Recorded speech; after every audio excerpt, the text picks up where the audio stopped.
차라리 정말로 아픈 것이기를 바랬다. 그러면 내가 느끼는 이 우울한 감정들과 환절기마다 걸리는 몸살, 소화불량 같은 잔병치레들이 모두 질병이라는 하나의 원인 때문이었다고 간단하게 답을 내릴 수 있었기 때문이다.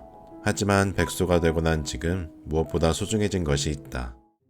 오늘은 건강검진을 하는 날이다. 회사 다닐 때에는 매년 한 것 같은데 건강보험 지역가입자가 되고 나니 2년에 한 번 국가검진 하라고 연락이 온다. 은근히 귀찮고 사람 많은데 기다리는 것도 싫어서 올해도 미루다가 12월이 다 되어서야 신청했다. 예전에는 위 내시경까지 꼬박꼬박 받았는데 그냥 기본검사만 받기로 했다. 간단하게 문진표를 작성하고 차례를 기다렸다. 나는 딱히 큰 병력은 없고 술, 담배도 하지 않는다. 그래서 건강할 거라고 생각했지만 운동도 하지 않으니까 쌤쌤인 것 같다. 문진표 항목 중에 숨이 차는 고강도 신체 활동을 일주일에 몇 번 하는지 물어보는 게 있었는데 곰곰이 생각해보다가 일주일에 2번이라고 대답했다. 그 2번이 뭔지는 비밀이다. 숨이 약간 차게 하는 신체 활동은 콩이 산책으로도 볼 수 있으니 주 7일이다. 이렇게 말하니 생각보다 운동을 많이 하는 것 같다. 96번 피 뽑았어? 응. 되게 잘 뽑던데? 이번처럼 안 아픈 적은 처음인 거. 근데 진짜 잘 뽑으시더라. 그냥 쑥 하더니 쑥. 그러니까 내가 이거 봤거든. 여기가 친절하면서 잘 뽑는다고. 피 잘 뽑는다 해서 내가 여기 온 거잖아. 잘했어. 굿 맥박. 긴장했나 봐.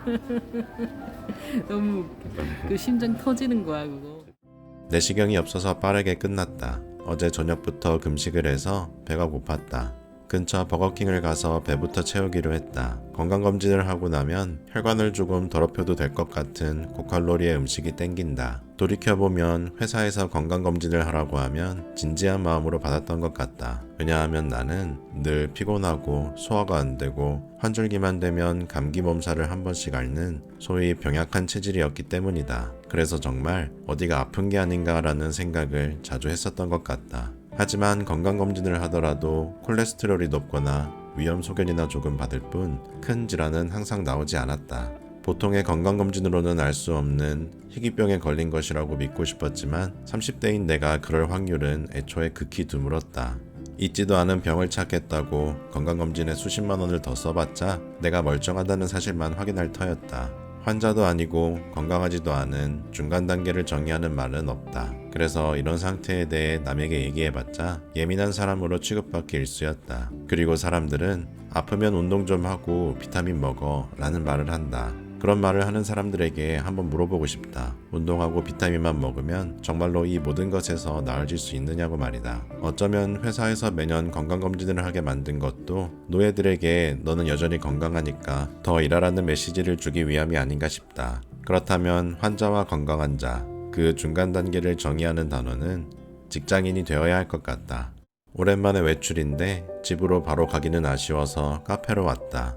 카페에서 일을 좀 하다가 점심에 맛있는 걸 사 먹고 집으로 갈 생각이다. 건강검진 결과지를 받을 때마다 내심 큰 병의 징후가 있으니 병원 가서 정밀검사를 받아보라는 소견이 써있기를 기대했다. 내가 정말로 아픈 것이기를 바랬다. 그러면 이렇게 애매한 직장인 상태에서 특정 질병을 가진 환자가 되기 때문이다. 환자가 되고 나면 내가 아프다고 말할 때마다 예민해서 그런 거라고 말하는 사람도 없을 것이고 어쩌면 병가를 내고 회사를 조금 쉴 수도 있을 것이다. 무엇보다도 내가 지금 겪고 있는 고통의 원인을 진단명이라는 하나의 단어로 퉁칠 수 있기에 삶이 훨씬 단순해지고 마음이 편해질 것 같다는 생각이었다.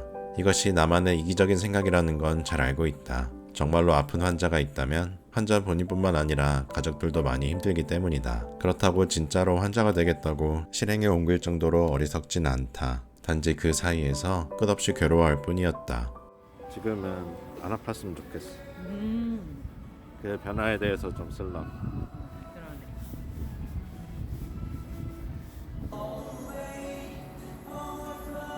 어때? 감쪽 같아? 응, 감쪽 같아. 토끼랑 구분이 안 되네.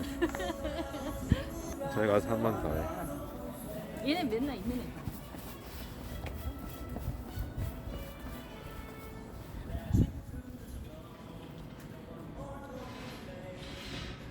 똑같아. 응, 잘 어울려.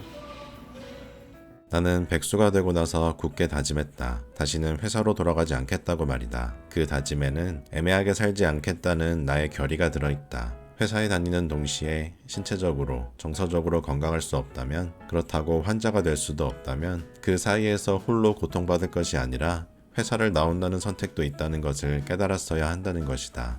남들이 시키는 일을 하는 것을 그만두고 남들이 정해준 궤도에서 사는 것을 그만두고 내가 원하는 일을 찾다 보면 무엇이 더 소중한지, 무엇이 더 중요한지 하나하나 비교하고 선택해보게 된다.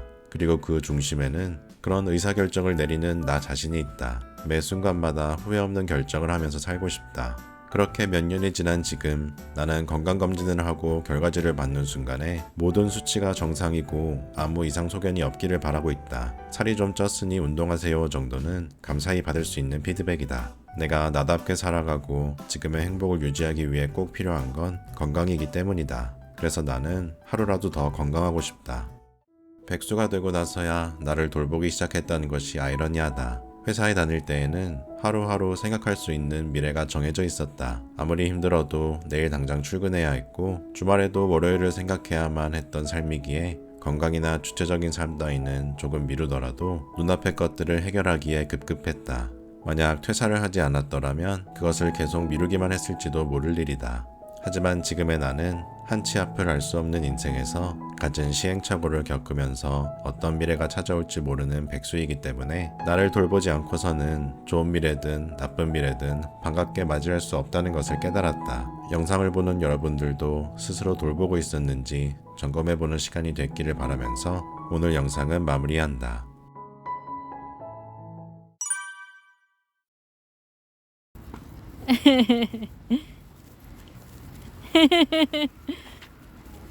나 데려가.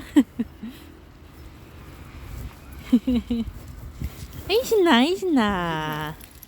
누나서 좋아.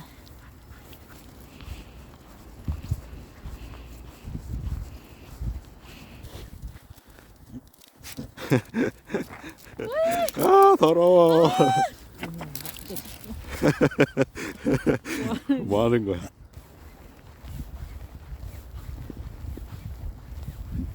홍이 이제 집에 가자. 반짝반짝 하는데? 이뻐. 홍이 털어. 자기도 엄청 나와. 이야.